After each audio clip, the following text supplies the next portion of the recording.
राज्यातील मंत्रीच गुंडांना पोसत असल्याचा धक्कादायक आरोप विरोधी पक्षनेते राधाकृष्ण विखे पाटील यांनी विधान भवनात केल्यानंतर यवतमाळचे राजकारण आता ढवळून निघतंय। विखे पाटील यांनी मंडी टोळी नामक एका कुख्यात टोळीशी संबंधित श्याम जयस्वाल आणि बंटी जयस्वाल ह्या दोघांचा उल्लेख केला। मंडी टोळी यवतमाळची असून तिला पालकमंत्री मदन येरावार यांचं अभय असल्याचा आरोप यवतमाळमधील शिवसेनेचे नेते माजी नगराध्यक्ष बाळासाहेब चौधरी यांनी केलाय।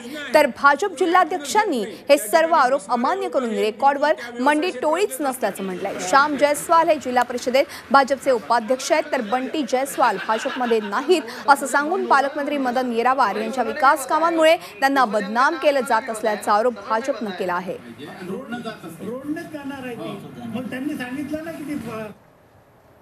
हे मदन येरावारचं नाव जर डायरेक्ट येत असेल एखाद्या टोळीसोबत संबंध आहे आणि त्याचे डिटेल्स कॉल आणि त्याचे डिटेल्स रिपोर्ट एक्साइजचे जर आणि पोलीस डिपार्टमेंटचे त्यांच्या जो विरोधी पक्ष नेत्याजवळ असेल तर हे किती गंभीर बाब आहे।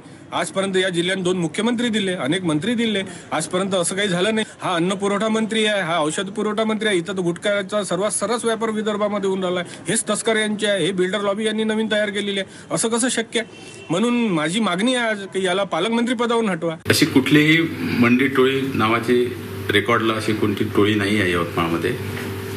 आणि जो आरोप केलेला आहे की भारतीय जनता पार्टीचे मंत्री त्यांची पाठराखण करतात, शासन शासनाचं काम करते, प्रशासन प्रशासनाचं काम करते, याच्यामध्ये कुठेही पक्ष म्हणून मंत्र्यांचा हस्तक्षेप नाही प्रशासनामध्ये। झी 24 तास रहा एक पाऊल पुढे।